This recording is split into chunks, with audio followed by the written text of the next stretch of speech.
सबसे छोटी प्राकृतिक संख्याएं क्या होती हैं? प्राकृतिक संख्याएं क्या होती हैं? ये जो प्राकृतिक संख्या होती है ये गिनती की संख्याएं होती, जैसे हम गिनते क्लास में 1 2 3 गिनती में उपयोग की हुई प्राकृतिक संख्याएं होती हैं। ये जैसे आपका हो गया 1 हो गया, ठीक,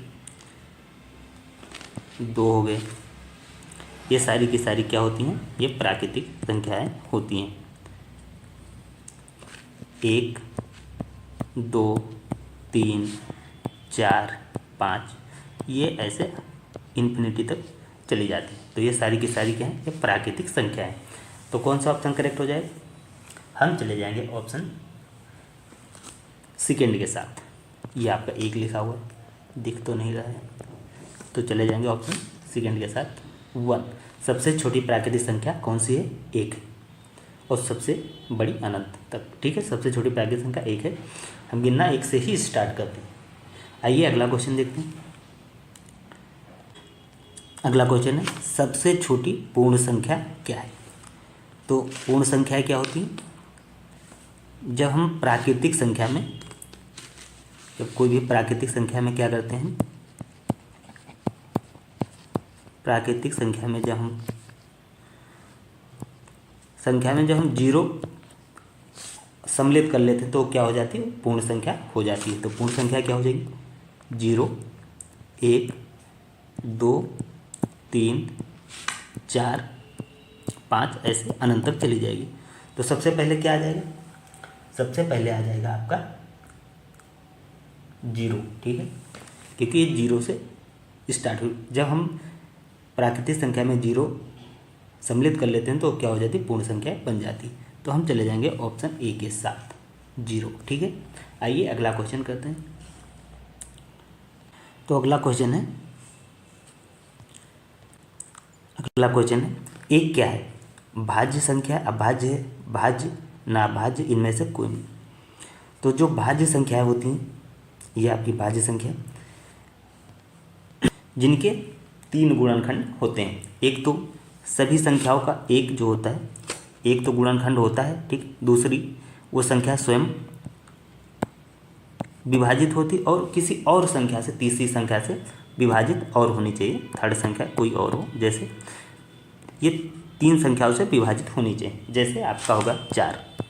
अब 1 से तो ये विभाजित हो ही रहा है, 4 से भी हो रहा है, और ये 2 से भी विभाजित हो रहा है। तो ये क्या है? ये भाज्य संख्या है। और जो अभाज्य संख्याएं होती हैं ये केवल 1 से तो विभाजित होती हैं और ये स्वयं से विभाजित होती हैं, और ये तीसरी संख्या से विभाजित नहीं होती हैं।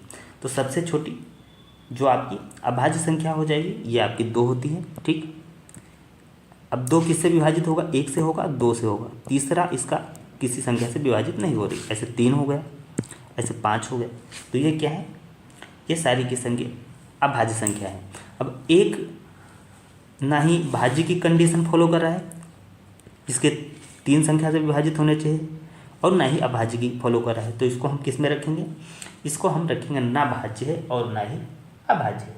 तो हम इसको थर्ड वाले ऑप्शन के अंतर्गत ले आएंगे। तो ये क्या हो जाएगा?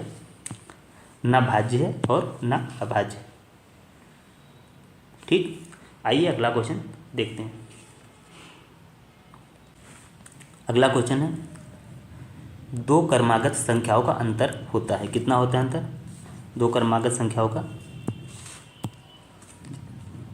-1 1 0 या माइनस, कितना अंतर होता है? जैसे क्रमागत संख्या हम देखते हैं, 1 हो गया, 2 3 4 5 6। क्रमागत संख्या है, अंतर निकालना है, 6 में से 5 जाएगा, कितना आएगा? ये आपका 1 ही आएगा। 6 में से 5 को घटाएंगे तो ये कितना आएगा? 1 आएगा, ठीक। फिर यदि हम 5 में से 4 को घटाएंगे तब भी कितना प्राप्त होगा? 1 ही प्राप्त होगा। ऐसे ही हम यदि 4 में से 3 को घटाएं तो कितना प्राप्त होता है? 1 ही प्राप्त होता है। या 3 में से 2 को घटाएं तो 1 ही प्राप्त होगा। तो 2 पूर्णांकों का अंतर कितना होता है? ये 1 होता है। तो हम ऑप्शन किसके साथ चले जाएंगे? हम ऑप्शन चले जाएंगे सेकेंड ऑप्शन के साथ 1, ठीक है। ये करेक्ट हो जाएगा। आइए अगला क्वेश्चन देखते हैं। अगला क्वेश्चन है किसी पूर्ण संख्या में शून्य को घटाने पर क्या प्राप्त होता है? 0, 1 वही संख्या इनमें या ऋणात्मक संख्या। पूर्ण संख्या जैसे पूर्ण संख्या क्या होती है? ये आपकी 0 होती हैं, 1, 2, 3, 4 ये इन्फिनिटी तक होती है। अब यदि हम 1 में 0 घटा दें कितना आएगा? ये आपका आ जाएगा 1। 2 में 0 घटाएंगे तो कितना आ जाएगा? 2 आ जाएगा। ऐसे 4 में 0 घटाएंगे तो कितना आ जाएगा? 5 में यदि हम 0 घटा दें तो कितना आ जाएगा? 5 ही आ जाएगा। मतलब 0 को भी किसी भी पूर्ण संख्या में घटाने पे वही संख्या प्राप्त होती है। तो हम चले जाएंगे ऑप्शन 3 के साथ। आइए अगला क्वेश्चन देख लेते हैं। अगला क्वेश्चन है प्राकृतिक संख्या है। प्राकृतिक संख्या कौन कौन सा हो जाएगा आपका? ये आपका ए हो जाएगा, ठीक। बी ऑप्शन आपका होगा 2/, ये आपका 3 हो जाएगा, ठीक है। आपका 100 ऑप्शन हो जाएगा, ये आपका हो जाएगा -5/6। और आपका लास्ट ऑप्शन जो हो जाएगा 2 ऑप्शन, ये आपका हो जाएगा √3। तो आपको बताना है कि प्राकृतिक संख्याएं क्या होती है। प्राकृतिक संख्याएं गिनती की संख्याएं होती हैं, जैसे 1 हो गया, 2 हो गए, 3 हो गए, 4 हो गए, 5 हो गए, ऐसे ये अनंत तक चली जाती हैं। तो इसमें प्राकृतिक संख्या क्या दिख रही है? ये वाली दिख रही है? नहीं दिख रही। ये भी प्राकृतिक संख्या नहीं है, ये भी नहीं। तो हम चले जाएंगे ऑप्शन ए के साथ 5। ये क्या है? प्राकृतिक संख्या है, क्योंकि ये कहाँ दिख रही है? ये देखिए यहाँ पे दिख रही है, ठीक है। आइए अगला क्वेश्चन देखते हैं। अगला क्वेश्चन है ऋण पूर्णांक संख्या है -5, ये आपका, ठीक। सेकेंड ऑप्शन क्या हो जाएगा? ये आपका पहला ऑप्शन हो जाएगा -5। दूसरा ऑप्शन आपका हो जाएगा ये -3/5। और तीसरा ऑप्शन आपका हो जाएगा 0। और फोर्थ ऑप्शन आपका हो जाएगा -√7। तो इसमें से बताना है ऋण पूर्णांक संख्या है। तो ऋण पूर्णांक की संख्या क्या होती है? ये आपकी 0, इधर 1, इधर 2, इधर 3, इधर धनात्मक पूर्ण संख्या है। और इधर क्या होती है? 1, -1, इधर -2, इधर चलती जाती है। तो कौन सा हो जाएगा? ये आपका -5 हो जाएगा। ये आपके क्या है? ऋणात्मक पूर्ण संख्या होती है। आइए अगला क्वेश्चन देख लेते हैं। आइए अगला क्वेश्चन देखते हैं। क्या शून्य का गुणात्मक प्रतिलोम होता है? नहीं, हाँ, ज्ञात नहीं किया जाए इनमें से कोई। गुणात्मक प्रतिलोम क्या होता है? किसी भी संख्या को मान लिया वो संख्या x है, ठीक है। अब इस संख्या को ऐसी संख्या से गुणा करना है जिसका मान कितना आ जाए? इसका मान आ जाए 1, ठीक। जैसे 2 है तो 2 का गुणात्मक प्रतिलोम कितना हो जाएगा? 1/2 हो जाएगा। इनको आपस में जब गुणा करेंगे तो कितना आ जाएगा? 1 आ जाएगा। मगर 0 का ही में ये संभव नहीं होता। जैसे 5 है, 5 का गुणात्मक प्रतिलोम कितना हो जाएगा? 1/5 हो जाएगा। हमें ये इधर से कट जाएगा, 1 प्राप्त होगा। तो हम चले जाएंगे ऑप्शन ए के साथ। इसका गुणात्मक प्रतिलोम नहीं होता है, क्योंकि किसी भी संख्या से या 0 से हम किसी भी संख्या से गुणा करेंगे तो कितना हो जाएगा? तो 0 हो जाए। मान लीजिए x से गुणा करेंगे वो 0 आ जाएगा। 1 किसी मायने में प्राप्त नहीं हो पा रहा है, तो इसका गुणात्मक प्रतिलोम नहीं होता है। आइए अगला क्वेश्चन देखते हैं। क्वेश्चन है -1 और 1 के बीच कितनी परिमेय संख्याएं प्राप्त की जा सकती? 0, 1, 2 अनंत। तो कितनी संख्या प्राप्त की जा सकती है? ये आप अनंत संख्या प्राप्त कर सकते हैं। तो हम चले जाएंगे ऑप्शन 4 के साथ। आइए अगला क्वेश्चन देख लेते हैं। अगला क्वेश्चन है जब 2 अनुपात समान हो तो उनके ऐसे संबंध को क्या कहा जाता है? मिश्रित अनुपात, सरल अनुपात, समान अनुपात, इनमें से कोई। तब जो संख्याएं समान होती हैं इसको हम कहते हैं समान अनुपात। तो हम चले जाएंगे ऑप्शन 3 के साथ, ठीक है। आइए अगला क्वेश्चन देख लेते हैं। अगला क्वेश्चन है समानुपाती पदों में मध्य पद क्या है। ठीक है, ये आपके समानुपाती पदों में हमें मध्य पद बताना है। तो कौन सा हो जाएगा, 20 60, ये मध्य में नहीं साइड में है, 20 इसमें भी है तो 20 ये भी नहीं होगा, 30 30 तो ये मध्य में है। ठीक, 90 साइड में है तो ये भी ऑप्शन सही नहीं होगा। तो कौन सा हो जाएगा, 30 और 60 ये मध्य पद है। तो हम चले जाएंगे ऑप्शन लास्ट, फोर्थ ऑप्शन के साथ। तो इस वीडियो में बस इतना ही।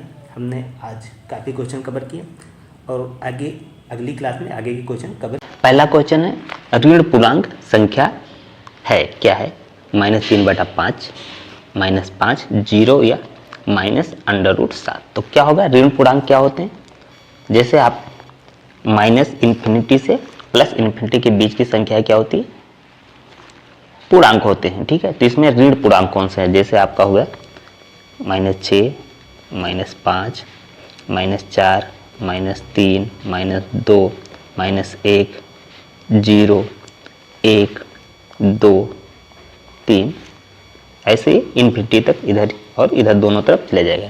तो ये ऋण वाला पूछ रहा है, तो यहाँ से इधर की संख्या 0 से पहले की संख्या ये ऋण हो जाती है और 0 के बाद की संख्या ये धन पूर्णांक हो जाएंगे। तो हमारा क्वेश्चन क्या है, ऋण पूर्णांक पूछ रखा है, तो ऋण कितना हो जाएगा, ये 5। ठीक, तो हमारा उत्तर कौन सा सही हो जाएगा, हम चले जाएंगे बी ऑप्शन के साथ। ठीक, तो बी करेक्ट उत्तर हो जाएगा। आइए अगला क्वेश्चन देख लेते हैं। अगला क्वेश्चन है 9,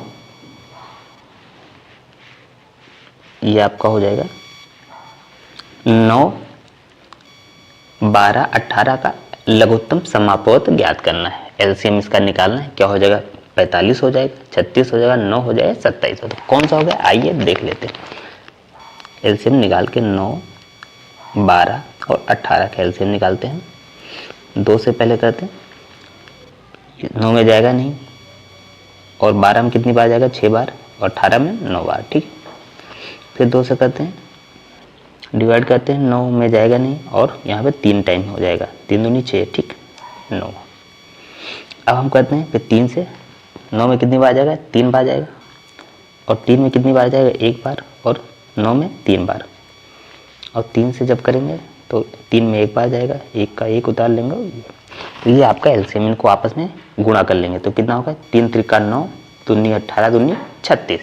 तो एलसीएम कितना आ जाएगा, ये आपका 36 आ जाएगा। 36 ऑप्शन में कहाँ है, 36 ऑप्शन में है, ये बी ऑप्शन में आ जाएगा। तो करेक्ट हो जाएगा बी ऑप्शन, 36 इसका उत्तर हो जाएगा। ठीक है, आइए अगला क्वेश्चन देख लेते हैं। निम्नलिखित में परिमेय संख्या नहीं है, तो परिमेय संख्या कौन सी, वह संख्या है जो p/q के रूप में लिखी जा सकती है। ठीक है, और p/q के रूप में लिखी जाए और q का मान 0 के बराबर ना हो, परिमेय संख्या। तो ये तो p/q के रूप में लिखा है, ये भी लिखा है। जैसे इसको हम सॉल्व करते हैं तो 0.78 को जो हम सॉल्व करेंगे तो कितना आ जाएगा, ये हो जाएगा, ये हट जाएगा, तो कितना आएगा, 78/100। ये सॉल्व करेंगे तो ये तो परिमेय संख्या होगी। इसको भी जब हम सॉल्व करेंगे 5/36, ये है आपका 5√36। तो क्या हो जाएगा, 6 का कितना, 36 का कितना हो जाएगा, 6 का वर्ग हो जाएगा, तो 5/6 आ जाएगा। तो ये भी परिमेय संख्या हो जाएगी। मगर क्या 22/7 परिमेय से, ये इसका मान कितना है, यदि इसका मान 22/7 होता एग्जैक्ट मान, तो 22/7 है नहीं, तो ये क्या हो जाएगी, ये अपरिमेय संख्या हो जाएगी। ठीक है, ये परिमेय संख्या नहीं है। तो हमारा ऑप्शन कौन सा सही हो जाएगा, ये हो जाएगा पाई। ठीक है, हम चले जाएंगे ऑप्शन सी के साथ, ये आपका सही हो जाएगा। आइए अगला क्वेश्चन देख लेते हैं। 9.5 का स्क्वायर करना है, तो कितना होगा, आइए करके देख ही लेते हैं। 9.5 को इनको 9.5 से गुणा कर देते हैं, कितना आ जाएगा, 5 × 5 25 का 5 हो जाएगा, और 5 9 45, 2 47 47 हो जाएगा। ठीक, 5 9 45 के 5 और 9 9 81 4 85, ये 5 आ जाएगा और 7 5 12 2 हो जाएगा, एक हासिल 5 5 10 के 0 और 8 1 9 हो जाएगा। ठीक, ये दशमलव लग जाएगा यहाँ पे 2 अंक के बाद, तो 90.25। ठीक है, तो कौन सा ऑप्शन हो जाएगा? ये आपका ए ऑप्शन करेक्ट हो जाएगा। हम चले जाएंगे ए ऑप्शन के साथ। आइए अगला क्वेश्चन देखते हैं। अगला क्वेश्चन है, इसका वर्ग का मध्य बिंदु आपको बताना है। 40 45 का वर्ग कितना होगा? 40 होगा, 45 होगा, 50 होगा, तो कितना होगा? 40 45 को इनको जोड़ देना है, इनको हम 40 45 इनका हम और इनको 2 से हम भाग दे देंगे, कितना होगा? ये 90 हो जाएगा। ठीक, 90 से 2 को हम भाग देंगे तो आ जाएगा ये 45। तो हम किस ऑप्शन के साथ चले जाएंगे? हम चले जाएंगे ऑप्शन बी के साथ। ये आपका बी ऑप्शन करेक्ट हो जाएगा। ठीक है, तो उत्तर कौन सा हो जाएगा? ये बी होल आ जाएगा 45। ठीक है, आइए अगला क्वेश्चन देख लेते हैं। सबसे छोटा पूर्णांक कौन सा होता है?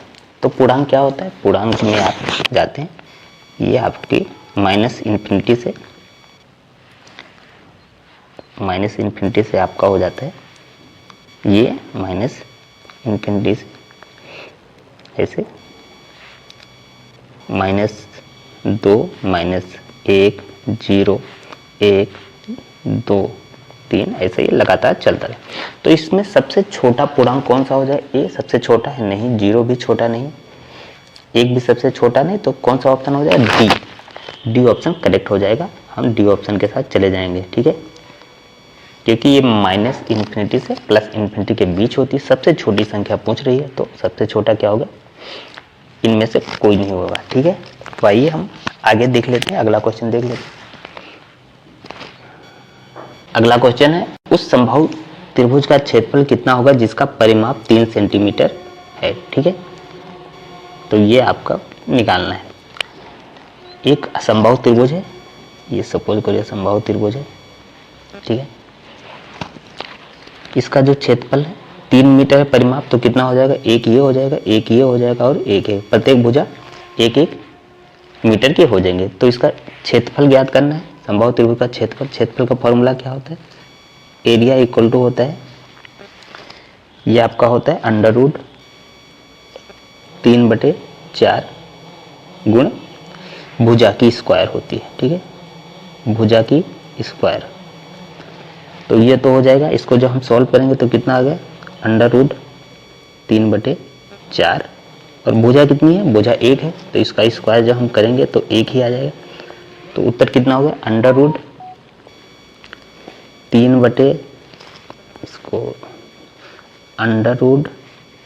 ये आपका हो जाएगा √3/4 मीटर, ये आपका मीटर स्क्वायर। ठीक है, तो हम किस ऑप्शन के साथ चले जाएंगे? हम चले जाएंगे ऑप्शन ए वाला सही है, √3/4। ठीक है,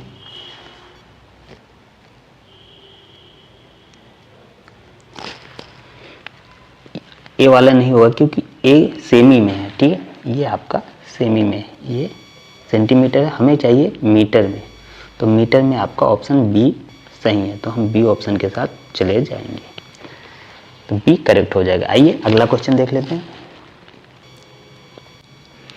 निम्नलिखित में अभाज्य संख्याएं कौन सी होती हैं? ठीक है, तो कौन सा ऑप्शन करेक्ट हो जाएगा?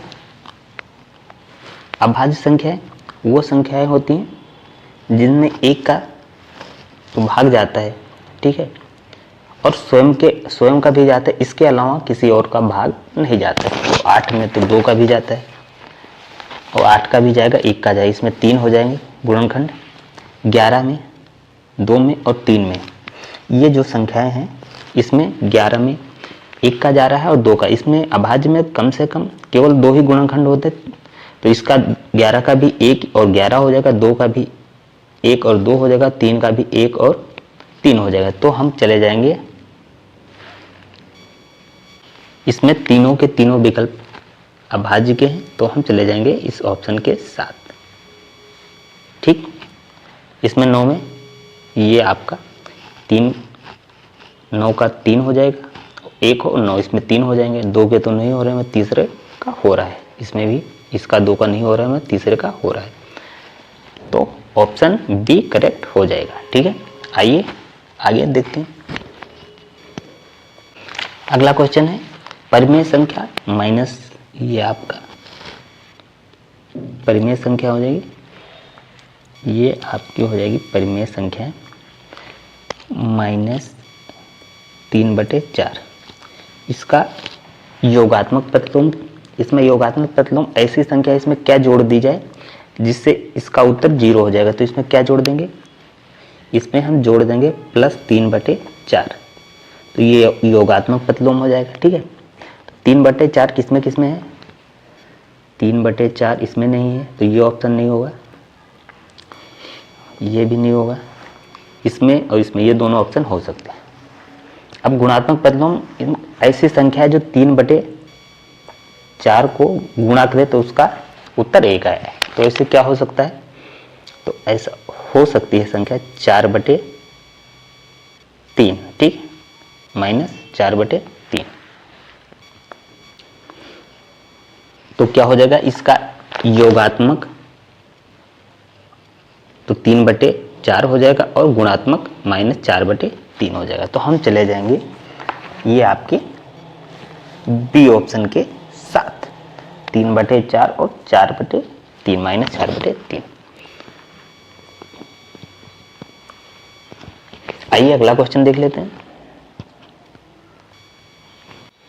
निम्नलिखित में रेखीय समीकरण का हल नहीं है, तो ये तो रेखीय समीकरण का हल है, पहला वाला रेखीय समीकरण, ये भी रेखीय समीकरण है। ठीक, इसमें क्या है, ये स्क्वायर आ रखा है, ये रेखीय समीकरण है, इसको जब हम सॉल्व करेंगे तो ये आगे हो जाएगा, इसको मल्टीप्लाई कर देते हैं तो कितना हो जाएगा, ये x बराबर 6 पंचे 30। ठीक है, तो ये भी रेखीय समीकरण हो जाएगा। तो कौन सा ऑप्शन करेक्ट हो जाएगा, हम चले जाएंगे ऑप्शन सी के साथ। ठीक है, ये आपका ऑप्शन सी करेक्ट हो जाएगा।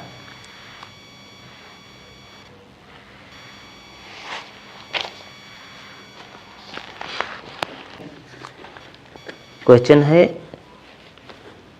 ये आपका -1 और 1 के बीच कितनी परिमेय संख्याएं हो सकती हैं। परिमेय संख्या क्या होती हैं, वो संख्याएं जिन्हें हम P/Q के रूप में लिख सकते हैं और Q = 0 होना चाहिए, ये कंडीशन फॉलो होनी चाहिए। तो 1 परिमेय होगी, 2 होगी, अनंत होगी या 0 होगी, तो कौन सा ऑप्शन सही हो जाएगा, ये अनंत वाला ऑप्शन सही हो जाएगा। -1 और 1 के बीच कितनी परिमेय संख्या हो सकती है, अनंत परिमेय संख्याएं हो सकती है। तो आइए आगे का क्वेश्चन देखते हैं। अगला क्वेश्चन कह रहा है एक वर्ग का परिमाप 4 मीटर है, उसका क्षेत्रफल होगा, वो 1 वर्ग मीटर होगा, 2 वर्ग मीटर, 4 वर्ग मीटर और 6 वर्ग।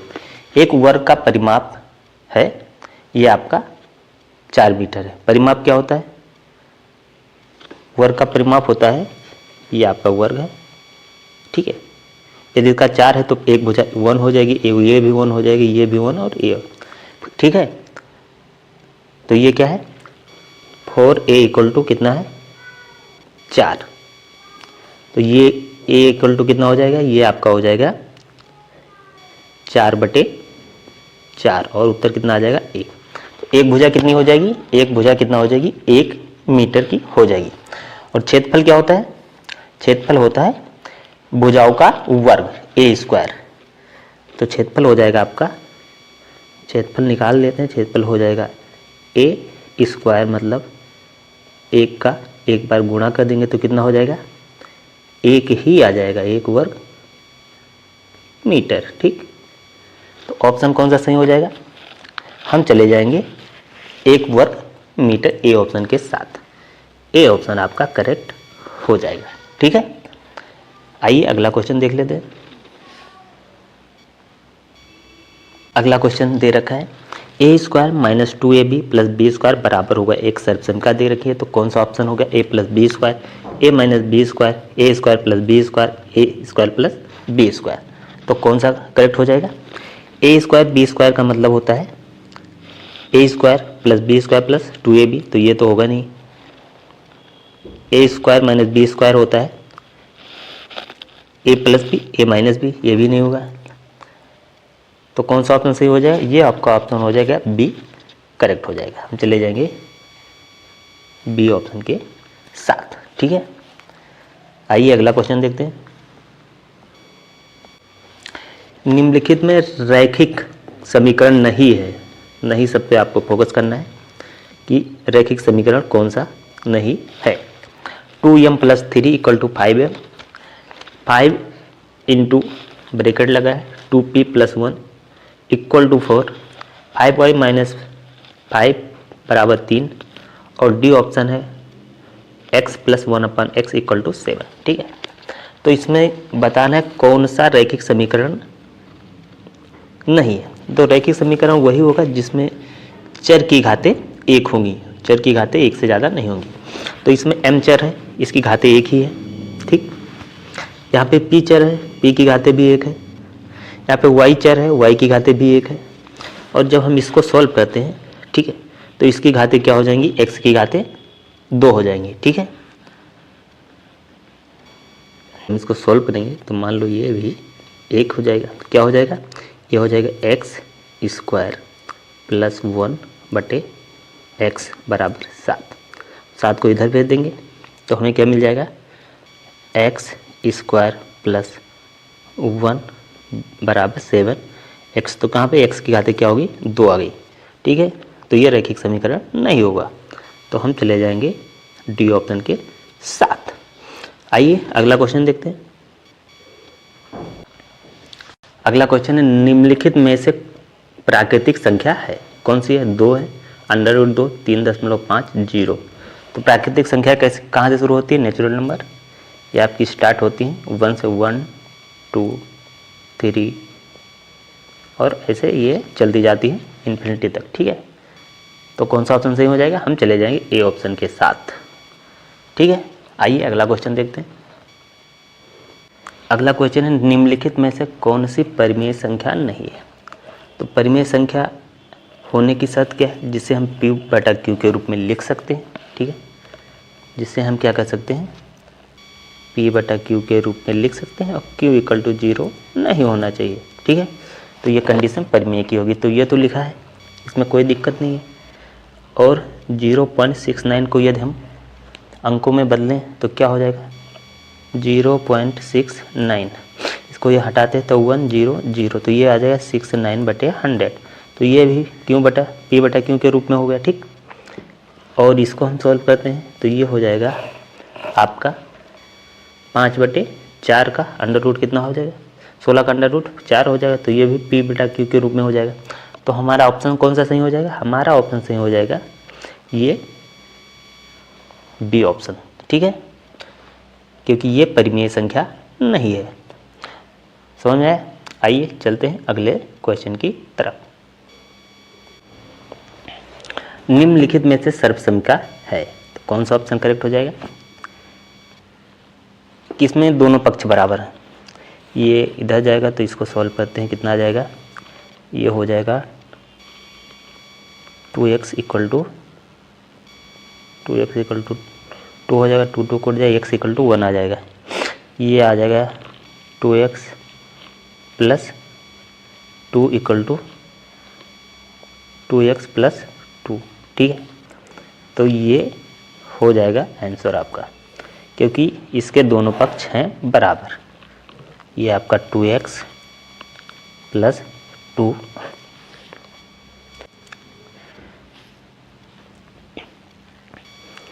और इधर का पक्ष भी 2x प्लस 2 है। ये आपस में दोनों कट जाएंगे। अगर और सब में सॉल्व करेंगे तो x का कुछ ना कुछ मान आएगा। तो हम चले जाएंगे बी ऑप्शन के साथ। आइए अगला क्वेश्चन देखते हैं। ये 3 की power x plus 2 equal to 81, x का मान निकालना है। ठीक है, अब x का मान निकालने के लिए हमें क्या करना है? इसका आधार बराबर करना पड़ेगा। इसका आधार बराबर करना पड़ेगा। तो 3 ये आपका हो जाएगा 3x⁴। इसको क्या करेंगे, 3 गुणे 3 कितना होता है, 3 का 9, 3 27, 81। 3 की पावर कितनी लगानी है, 3 की पावर 1 2 3 4 4 कर देनी है। अब आधार इसका बराबर होगा तो घाते भी हम कर देंगे बराबर। तो x + 2 = 4। तो x का मान कितना हो जाएगा, 2 उधर चले जाएगा, ठीक। 4 में से 2 घटा देंगे, आ जाएगा 2। तो हमारा ऑप्शन कौन सा सही हो जाएगा, हमारा ऑप्शन सही हो जाएगा ए ऑप्शन करेक्ट। ठीक है, आइए अगला क्वेश्चन सॉल्व करते हैं। अगला क्वेश्चन है परिमेय संख्या -24/45 की समतुल्य संख्या है। 12/20 है, -8/15 है, -6/9 है या 4/11 है। तो समतुल्य संख्या कौन सी हो जाएगी। हम इसको काटते हैं, पहले इसी को काट के देख लेते हैं।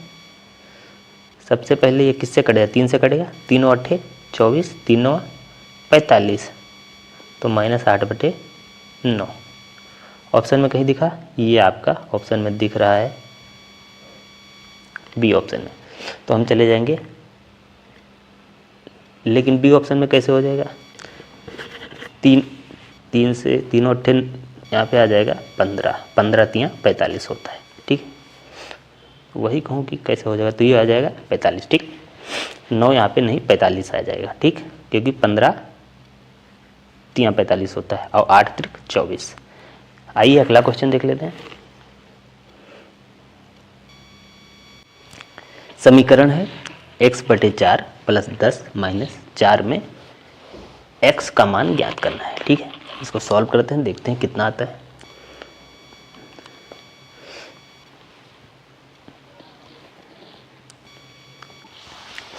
तो क्या करेंगे हम, x/4, 10 को हम उस साइड ले जाएंगे, -4 -10 हो जाएगा, इधर आके इस पक्ष में 10 हो जाएगा, टोटल कितना हो जाएगा, ये -14 हो जाएगा, ठीक है। अब 4 को भी उस साइड भेज देंगे तो x बराबर कितना हो जाएगा, x बराबर -14 × 4 हो जाएगा, और कितना आ जाएगा, 14 × 4 कितना हो जाएगा, -56, ठीक। तो हम किस ऑप्शन के साथ चले जाएंगे, हम चले जाएंगे अपने ए ऑप्शन के साथ। तो ये पहला प्रश्न है। पहला प्रश्न, एक वर्ग जिसकी भुजा 1.6 मीटर है, उस वर्ग का क्षेत्रफल होगा, कितना होगा, ए 256 वर्ग मीटर, 2.56 वर्ग मीटर, 25.6 वर्ग मीटर, 0.56 वर्ग मीटर। तो कौन सा ऑप्शन करेक्ट हो जाएगा, आइए देखते हैं। ये आपका एक वर्ग हो गया, ठीक। अब इसकी भुजाएं कितनी है, 1.6 मीटर है। वर्ग की भुजाएं क्या होती है, इसकी भुजाएं बराबर होती है। वर्ग का क्षेत्रफल क्या होता है, ये होती है, क्षेत्रफल हो जाता है ये भुजा की वर्ग, ठीक। तो ये हो जाएगा आपकी भुजा की वर्ग। तो इनको क्षेत्रफल इनको निकाल लेते हैं, 1.6 गुणे 1.6, आपस में इनको गुणा करेंगे तो कितना हो जाएगा, 1.6 1.6, 6 × 6 36 हो जाता है, 6 आ जाएगा, 6 से कम 6 और 3 कितना हो जाएगा, 9 हो जाएगा।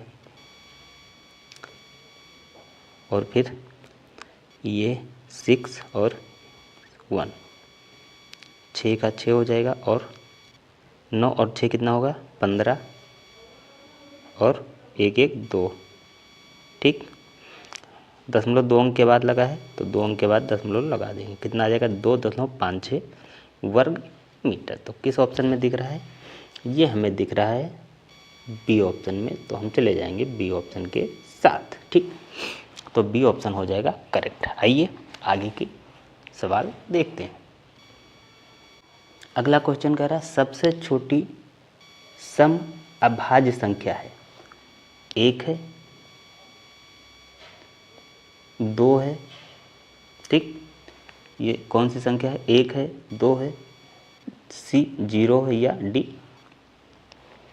4 है। तो सबसे छोटी सम अभाज्य संख्या कौन सी हो जाएगी? ये आपकी हो जाएगी 2। ये कौन सी है? सबसे छोटी सम अभाज्य संख्या हो जाएगी, ठीक। आइए आगे के क्वेश्चन देखते हैं। अगला सवाल है, किसी त्रिभुज का क्षेत्रफल 45 वर्ग सेंटीमीटर है, ठीक। इसका 45 वर्ग सेंटीमीटर है तथा आधार 15 सेंटीमीटर है। इसकी भुजा की ऊंचाई आपको बतानी है। 15 सेंटीमीटर होगा, 4 सेंटीमीटर होगा, 3 होगा या 6 सेंटीमीटर होगा। तो कौन सा ऑप्शन करेक्ट हो जाएगा? तो क्षेत्रफल क्या होता है? जो क्षेत्रफल होता है, ये क्षेत्रफल होता है आपका, क्षेत्रफल होता है 1/2 आधार गुणे ऊंचाई। तो आधार दे रखा है और ऊंचाई, ठीक, आधार गुणे ऊंचाई। तो क्षेत्रफल 45 दे रखा है, ये 45 हो गया, ठीक। और देर क्या रखा है? सेंटीमीटर में आधार दे रखा है 1/2 गुणे 15 गुणे ऊंचाई हो गया, ठीक। इसको इधर ले जाएंगे, ये 90 हो जाएगा। तो ये इधर आ जाएगा, ये हो जाएगा 45 गुणे 2/90। 90 नहीं होगा, इधर हो जाएगा ये 45, ये 2 ऊपर चला जाएगा और ये 15 नीचे आ जाएगा, बराबर ऊंचाई के हो जाएगा। तो 15 दूना 30, 15 3 45, 3 दूनी 6। तो ये कितना आ जाएगा? 6 सेंटीमीटर आ जाएगा। किस ऑप्शन में? ये ऑप्शन आपका हमें डी में दिख रहा है, तो हम चले जाएंगे डी ऑप्शन के साथ, ठीक है। आइए अगला क्वेश्चन देखते हैं। अगला क्वेश्चन, दो असमान परिमेय संख्याओं के बीच परिमेय संख्या कितनी होती है? 10, 1, अनंत या 2। तो कितनी हो जाएंगी? ये हो जाती हैं अनंत, ठीक है। तो हम चले जाएंगे सी ऑप्शन के साथ। आइए अगला क्वेश्चन देख लेते हैं। अगला क्वेश्चन कह रहा है, निम्नलिखित कथनों में सत्य है। एक क्या कह रहा है? एक धनात्मक पूर्णांक अपने योगात्मक प्रतिलोम से बड़ा होता है। बी, एक ऋणात्मक पूर्णांक अपने योगात्मक प्रतिलोम से बड़ा होता है। शून्य एक पूर्णांक नहीं है। -15 और -5, ये कौन सा बड़ा है? तो लास्ट देखते हैं, ये तो करेक्ट हो जाए क्योंकि -17 क्या होता है? -17 ये छोटा होता है -7 से, ठीक है। तो ये वाला तो हम सही नहीं होगा, गलत है। शून्य एक पूर्णांक नहीं है, शून्य एक पूर्णांक है, जैसे -2, -1, 0, 1, 2, 3, ठीक है। तो शून्य क्या है? एक पूर्णांक है, ठीक है। तो ये भी कथन करेक्ट है, करेक्ट नहीं है। एक ऋणात्मक पूर्णांक अपने योगात्मक प्रतिलोम से बड़ा होता है, नहीं। तो हम चले जाएंगे ए ऑप्शन के साथ, क्योंकि ए करेक्ट हो मिलेगा। एक धनात्मक पूर्णांक अपने योगात्मक प्रतिलोम से बड़ा होता है, जैसे एक 5 है, ये 5 है, ठीक। एक धनात्मक पूर्णांक, इसका योगात्मक प्रतिलोम कितना होगा? इसका योगात्मक प्रतिलोम होगा -5। तो ये हमेशा -5 से बड़ा ही रहेगा, ठीक है। योगात्मक प्रतिलोम वो संख्या होती है कि किसी संख्या में ऐसी संख्या जोड़ दें जिससे रिजल्ट हमें 0 प्राप्त हो, तो वो हो जाता है योगात्मक, ठीक, प्रतिलोम। तो हम ए ऑप्शन के साथ चले जाएंगे, ए ऑप्शन करेक्ट है। आइए आगे के सवाल देखते हैं। 21 की अनुवर्ती संख्या है। अनुवर्ती मतलब बाद की संख्या, जैसे ए है तो ए की अनुवर्ती संख्या a+1 हो जाएगी, ठीक। तो बी है, बी की अनुवर्ती संख्या b+1 हो जाएगी, ठीक। तो 21 की अनुवर्ती क्या हो जाएगी? 21 की अनुवर्ती में हम 1 जोड़ेंगे तो कितना हो जाएगा? 22। 21 की अनुवर्ती 22 हो गई। अब आगे फिर कह रहा है अनुवर्ती की अनुवर्ती, 22 की अनुवर्ती क्या हो जाएगी? 1 और जोड़ेंगे तो कितना मिल जाएगा हमें? हमें मिल जाएगा 23। तो हम चले जाएंगे 23 के साथ। ठीक है, तो हमारा कौन सा ऑप्शन सही हो जाएगा? हमारा ऑप्शन डी करेक्ट हो जाएगा। ठीक है, तो हम डी ऑप्शन के साथ चले जाएंगे। आइए आगे क्वेश्चन देखते हैं। क्वेश्चन क्या कह रहा है? एक आयताकार मैदान का क्षेत्रफल इतना हेक्टेयर दे रखा है। यदि मैदान की एक भुजा इतनी है तो दूसरी भुजा कितनी होगी? 0.4 मीटर हो गई, 4 मीटर हो गई, 40 मीटर या 250 मीटर होगी। तो कितनी हो जाएगी ये आपकी हो जाएगी 40 मीटर। ठीक है, ये 40 मीटर हो जाएगी। हम चले जाएंगे सी ऑप्शन के साथ। आइए आगे के क्वेश्चन देखते हैं। अगला क्वेश्चन है, एक घन मीटर बराबर होता है। ठीक, तो एक जो घन मीटर होता है, एक घन मीटर बराबर होता है ये आपका होता है 1000 लीटर के। ठीक है, तो हम किस ऑप्शन के साथ चले जाएंगे? हम चले जाएंगे डी ऑप्शन के साथ। आइए आगे के क्वेश्चन देखते हैं। पूर्ण संख्याओं में योग का तत्सम, पूर्ण संख्याओं में योग का तत्सम अवयव होता है। 0 होता है, 1 होता है, 2 होता है कि 100 होता है। ठीक है, 100 होता है। तो कौन सा ऑप्शन सही हो जाएगा? ऑप्शन ए करेक्ट हो जाएगा। कितना होता है? 0 होता है। ठीक है, तो हम चले जाएंगे ए ऑप्शन के साथ। आइए आगे के क्वेश्चन देखते हैं। 56, 70 और 84 का 84 का लघुत्तम समापवर्तक निकालना है, एलसीएम निकालना है इनका। ठीक है, हमें क्या करना है? इनका एलसीएम ज्ञात करना है। कितना होता है? 210 होता है, 440, 420, 880 और 1000। तो आइए हम चेक कर लेते हैं कितना होता है। 56, 70 और 84 का। पहले 2 से देखते हैं, इसमें जाएगा कितनी बार जाएगा? 2 दूनी 4, 2 अट्ठे 16, 28 बार चला जाएगा। ठीक, 35 दूना 70 होता है, और ये 84 में कितनी बार जाएगा? 4, 2। ठीक, 42 बार जाएगा। 2 से फिर डिवाइड करते हैं फर्दर, इसमें भाग देते हैं, 14 टाइम जाएगा। 35 में जाएगा? नहीं जाएगा 35 में, और 42 में 21 बार। फिर किससे? 2 से जाएगा नहीं, अब 3 से 3 से इसमें जाएगा, 2 से चला जाएगा, एक बार और जाएगा 2 से, ये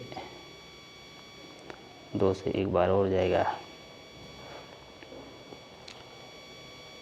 ये 7 आ जाएगा यहाँ पर। ठीक, 35 में जाएगा नहीं और 21 में भी नहीं जाएगा। अब क्या करते हैं? 3 से करते हैं,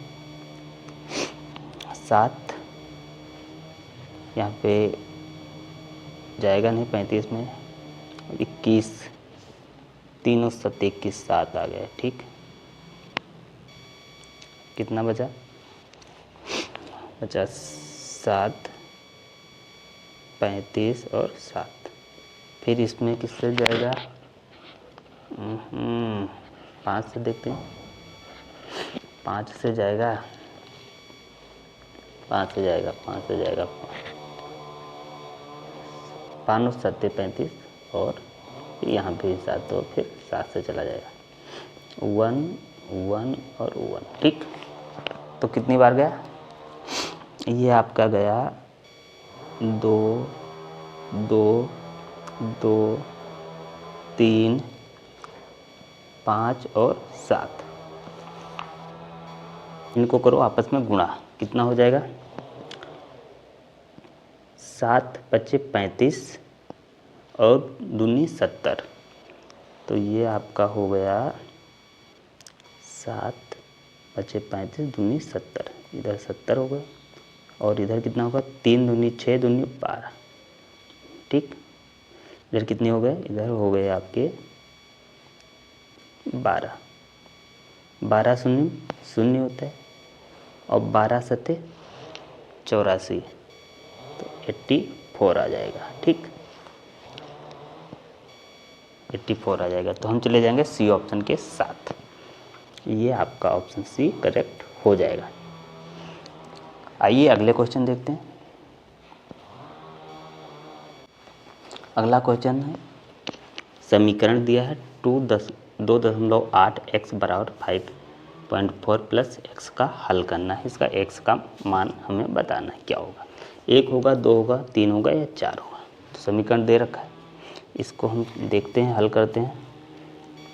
2.8 एक्स बराबर 5.4 प्लस एक्स। ठीक, अब हम x को इधर लेके आ जाएंगे, तो ये 2.8 एक्स, ठीक, दशमलव है इधर, माइनस एक्स बराबर इधर कितना होगा 5.4। ठीक, घट जाएगा तो कितना होगा 1.8 एक्स बराबर होगा 5.4। ठीक, अब x को हम क्या करेंगे, उधर जाने देंगे, तो ये हो जाएगा x बराबर 5.4 गुणे भागे 1.8। दशमलव दोनों बराबर है, इसको हटा देगा और फिर इसको 18 का 18 9 6 18 3 54, कितनी बार जाएगा 3 बार जाएगा। x की मान कितनी आ जाएगा, ये आपका 3 आ जाएगा। तो हम चले जाएंगे सी ऑप्शन के साथ, ये करेक्ट हो जाएगा। ठीक, किसी समबाहु त्रिभुज का क्षेत्रफल 400√3 वर्ग सेमी है, तो उस त्रिभुज का परिमाप निकालना है। ठीक है, 90 सेंटीमीटर, 120, 150 और 180 क्या होगा उसका परिमाप। तो समबाहु त्रिभुज क्या होता है, समबाहु त्रिभुज ऐसा त्रिभुज होता है जिसकी सारी भुजाएं लगभग बराबर होती है। ठीक, तो ये ऐसा त्रिभुज होता है जिसकी सभी भुजाएं बराबर होती है। तो ये इधर ये भी ए होगा, ये भी ए होगा और ये भी ए हो जाएगा। ठीक है, इसका क्षेत्रफल कितना दे रखा है, इसका क्षेत्रफल दे रखा है आपको 400√3।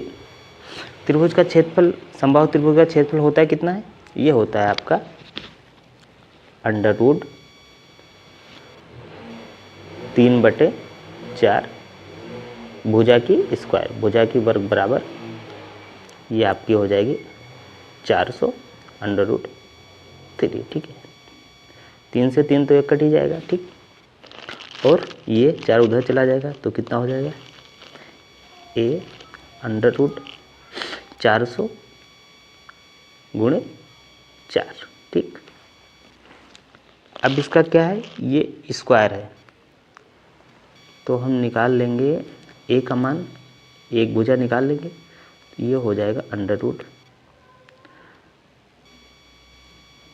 √400 गुणे 4। ए कितना आ जाएगा, ए आ जाएगा आपका 400 का 20 गुणे 2 आ जाएगा, तो ये आपका हो जाएगा 40। ठीक, तो हमें एक भुजा कितनी मिल गई, हमें मिल गई एक भुजा 40, ये भी 40 हो जाएगी और ये भी 40 हो जाएगी। तो परिमाप कितना हो जाएगा, इसका जो परिमाप हो जाएगा, ये आपका परिमाप हो जाएगा 3a। तो 3 गुणे 40 कितना होगा 120। ठीक, तो 120 सेंटीमीटर हो जाएगा। जो हमें किस ऑप्शन में दिख रहा है, ये हमें दिख रहा है बी ऑप्शन में। ठीक, तो हम चले जाएंगे बी ऑप्शन के साथ, ये ऑप्शन करेक्ट है। ठीक, आइए आगे के क्वेश्चन देखते हैं। अगला क्वेश्चन कह रहा है x² minus 2xy plus 9y² और x² plus 2xy minus 8y² का योग निकालना है। तो कितना होगा, 2x² होगा, 2x² प्लस y² होगा, 2y² प्लस x² या 2x² प्लस y²। तो इसका मान कितना होगा, आइए इनको जोड़ते हैं। तो ये दोनों समीकरण है, ठीक है, इनको हम जोड़ लेते हैं।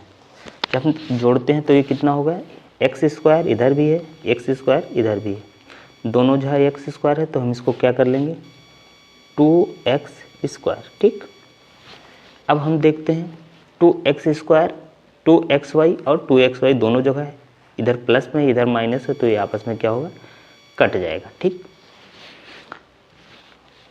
और ये हमने नोट कर लिया 2x स्क्वायर होगा। अब बचा क्या 9y स्क्वायर और -8y स्क्वायर, तो कितना आ जाएगा, तो ये आ जाएगा +y स्क्वायर, क्योंकि 9 में से 8 कटे तो ये आपका उत्तर आ गया। अब ये किस विकल्प में है, आइए देते हैं 2x square plus 9 2x square plus y square, ये किस ऑप्शन में है, तो ये ऑप्शन बी में है। तो हम चले जाएंगे ऑप्शन बी के साथ, ये आपका हो जाएगा 2x square plus y square. ठीक, ये उत्तर हो जाएगा। आइए अगला क्वेश्चन देखते हैं। अगला प्रश्न है, संख्या दे रखी है 10 दे रखी है, 65 और 91 का हमको एलसीएम निकालना है। ठीक, 130 होगा, 650, 910 या 1000, तो आइए इसका निकाल के देखते हैं कितना होगा। हमारे पास 10 है,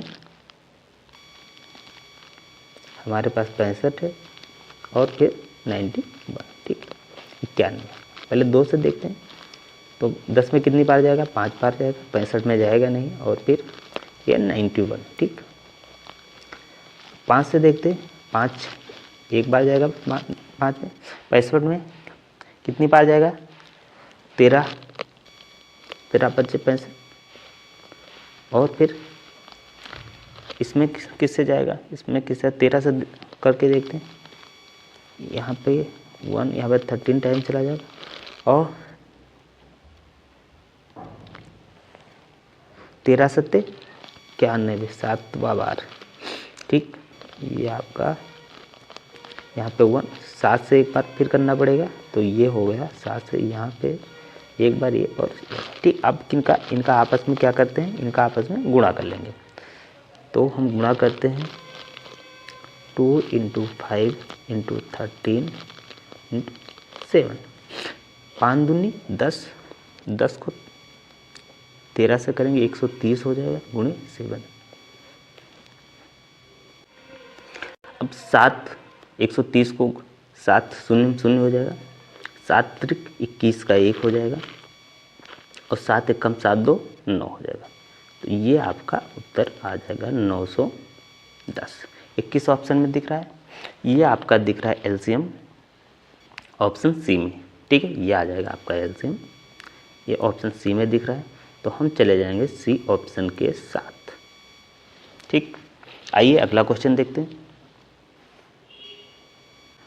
अगला क्वेश्चन, दो असमान परिमेय संख्याओं के बीच परिमेय संख्याएं होती हैं, 10 होती हैं, 20 होती हैं, 110, 111 या अनंत होती है, तो कितनी परिमेय संख्याएं होती हैं, ये क्वेश्चन हम पीछे भी कर चुके हैं, तो कितनी होती, अनंत परिमेय संख्या होती है। ठीक है, आइए अगला क्वेश्चन देखते हैं।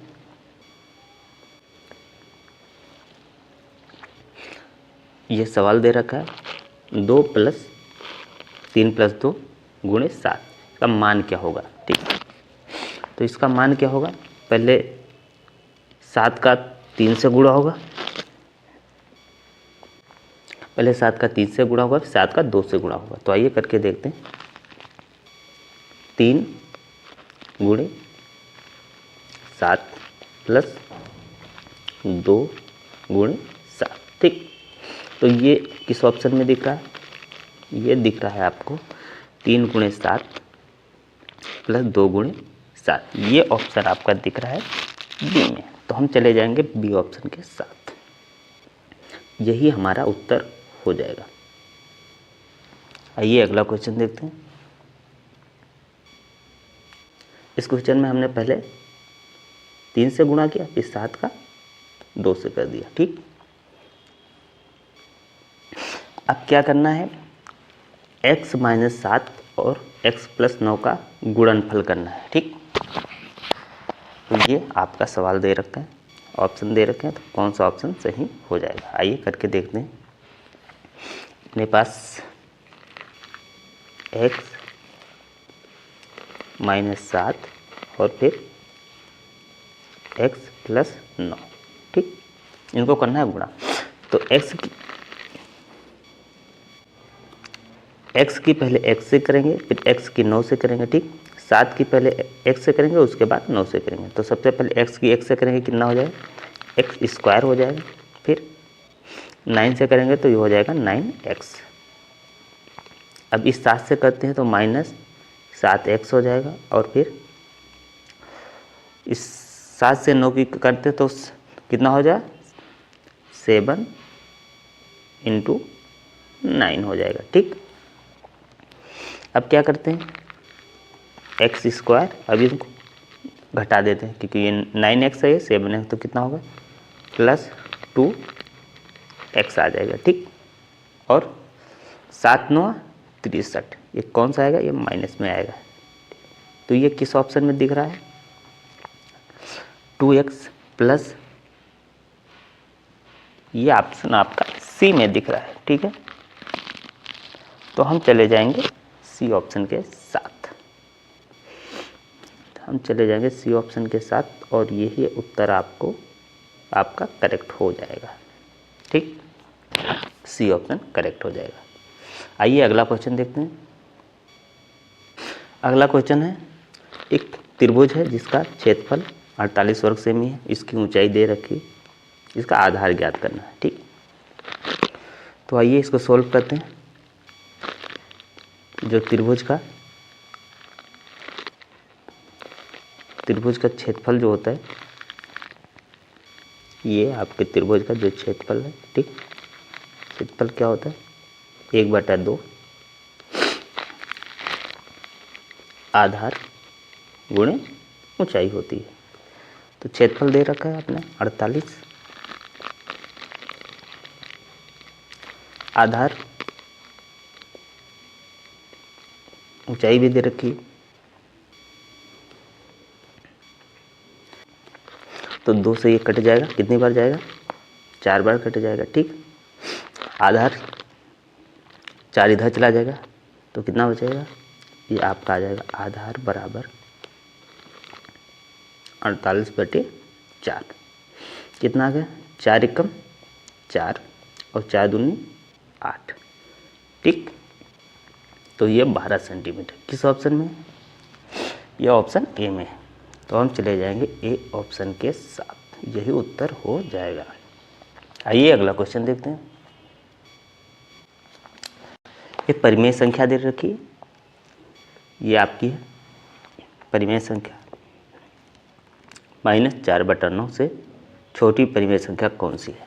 ये आपकी -1/9 है, 0.2/9, 4/9 या -7/9। ठीक, तो कौन सा ऑप्शन सही हो जाएगा,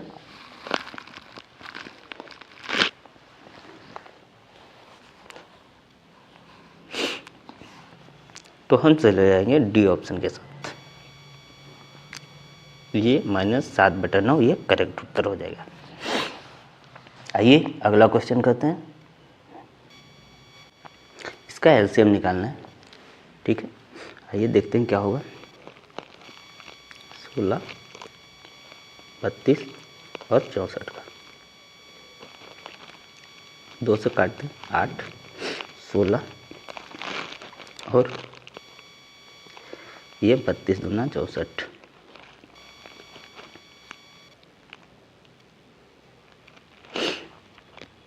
और फिर 2 से देखते हैं, भाग इसमें 4 बार जाएगा, इसमें 8 बार, 16 2 बार, 4 बार और ये 8, 1 बार, 2 बार और ये 4 बार, फिर 2 से, बस इतने ये रहने दो। कितना आ गया, 4 दूनी 8, ये 2 बार। ठीक, अब आ गया 4 दूनी 8, दूनी 16, दूनी 32, दूनी 64, दूनी कितना होगा, 2 दूनी 4, दूनी 8, दूनी 16। ठीक है, और एक बार इसमें और देना पड़ेगा, तो ये आपका हो जाएगा, इधर दे देते हैं 1 2 और 4, ठीक।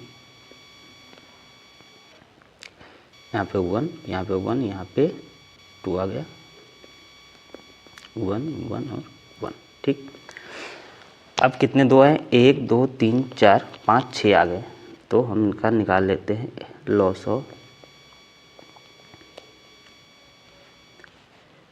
1 2 3 4 5 और 6, 2 दूनी 4, 2 दूनी 8, 2 दूनी 16, 2 दूनी 32, 2 दूनी 64। तो कौन सा ऑप्शन करेक्ट हो जाएगा, ये ऑप्शन ए करेक्ट हो जाएगा। तो हम चले जाएंगे ए ऑप्शन के साथ।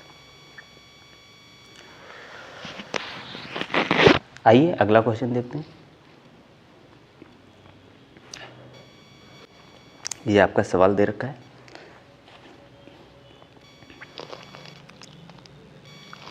वन 0.5y इक्वल टू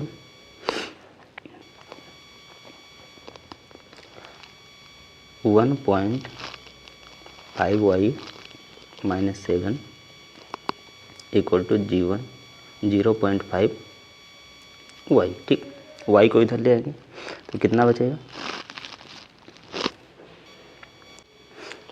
तो ये आपका हो गया 1.5y माइनस 0.5y, 7 उधर चले जाएगा तो माइनस में उधर प्लस में हो जाएगा, घट जाएगा तो 1y आ जाएगा बराबर 7, ठीक। मतलब y बराबर 7। तो कौन सा ऑप्शन करेक्ट है, ये ऑप्शन बी करेक्ट है। हम चले जाएंगे बी ऑप्शन के साथ, y का मान कितना होगा, 7 होगा, ठीक। पहला प्रश्न है y into X Z minus X plus Z into X minus Y plus X Y minus Z का हल करना है। इसका आपका ए बी सी आपको 4 ऑप्शन दे रखे हैं। तो आइए देख लेते हैं, इसको सॉल्व करते हैं। तो ये आपका हो जाएगा, जब हम इसको गुणा करेंगे आपस में तो हो जाएगा वाई जेड, ठीक, माइनस जब हम y का इससे गुणा करेंगे x से तो कितना हो जाएगा x y, ठीक। अब इसका z का करते हैं x से, ये आपका हो जाएगा प्लस x z, ठीक। और जब z का y से करते हैं तो ये आपका हो जाएगा माइनस y z, ठीक। जब हम x का y से करते हैं तो ये हो जाएगा आपका प्लस x y, और फिर जब x का करते हैं z से ये हो जाएगा माइनस x z, ठीक। तो ये इसको हमने गुणा किया तो ये इक्वेशन हमें प्राप्त हुआ। अब इसमें देखते हैं कॉमन क्या है, ये एक्स जेड यहाँ पे है, एक्स जेड यहाँ पे है, ठीक। दोनों जगह पे क्या है सेम है, यहाँ पे प्लस में है और यहाँ पे माइनस में, तो ये आपस में कट जाएगा, ठीक।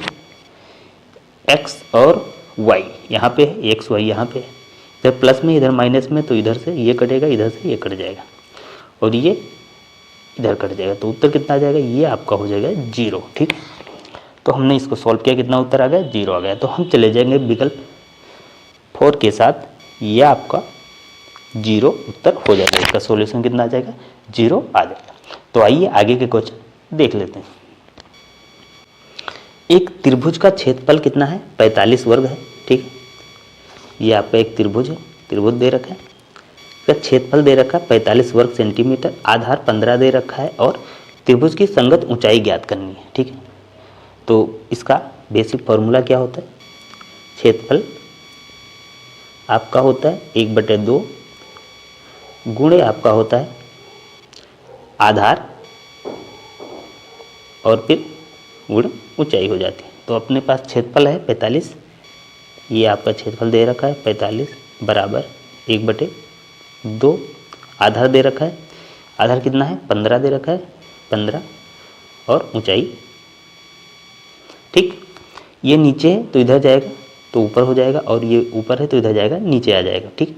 तो h कितना हो जाएगा, h आपका हो जाएगा h बराबर आपका 45 ये आपका 45 गुणे 2 बटे आपका हो जाएगा 15। ठीक, तो 15 तियाँ 45,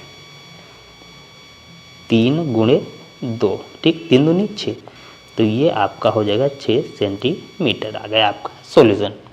तो हम चले जाएंगे विकल्प सी के साथ, तीसरा ऑप्शन 6 सेंटीमीटर। ठीक है, तो ये इसका सॉल्यूशन हो जाएगा।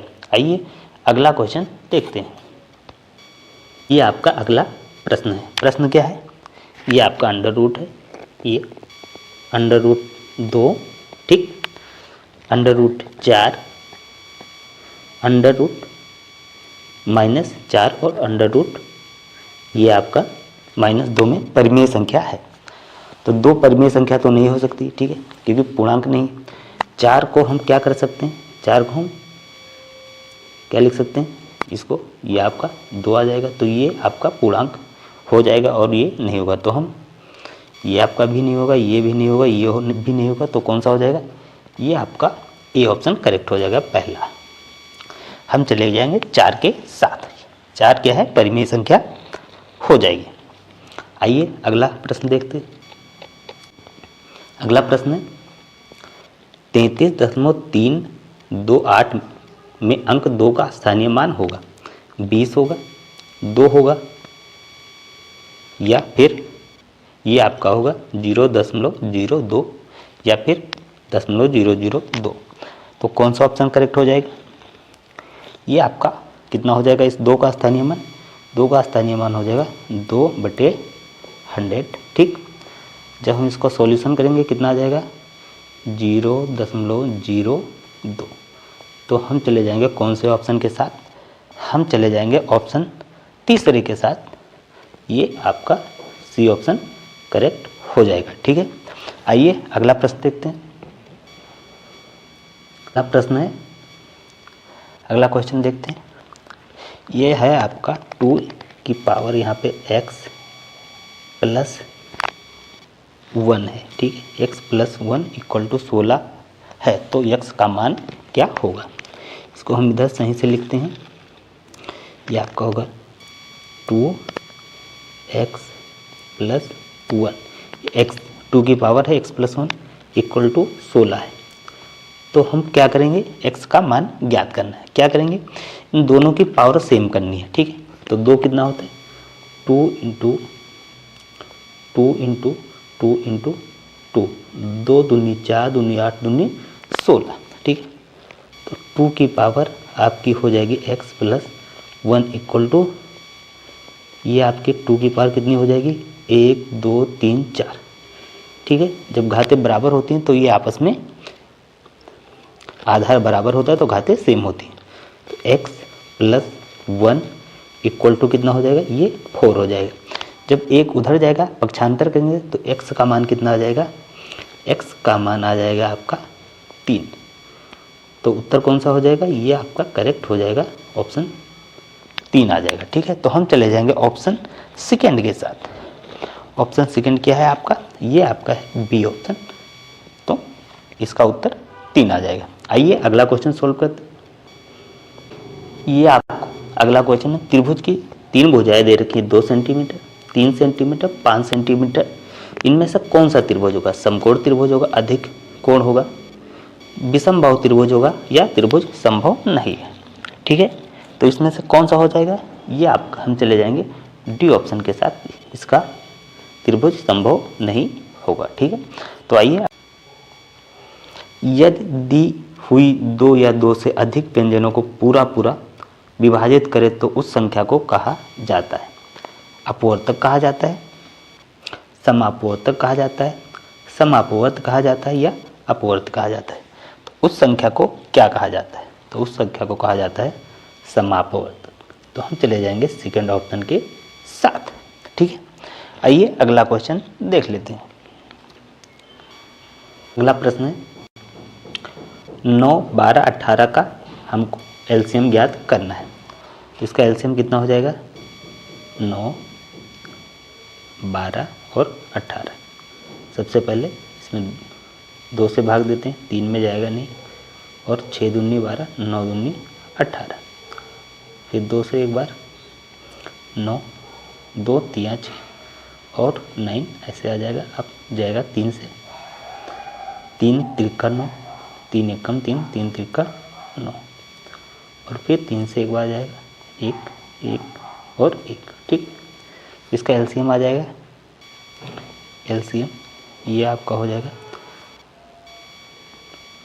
2 × 2 × 3 × 3। ठीक, तो 3 त्रिका 9 दूनी 18 दूनी 36, तो कितना आ जाएगा 36 आ जाएगा।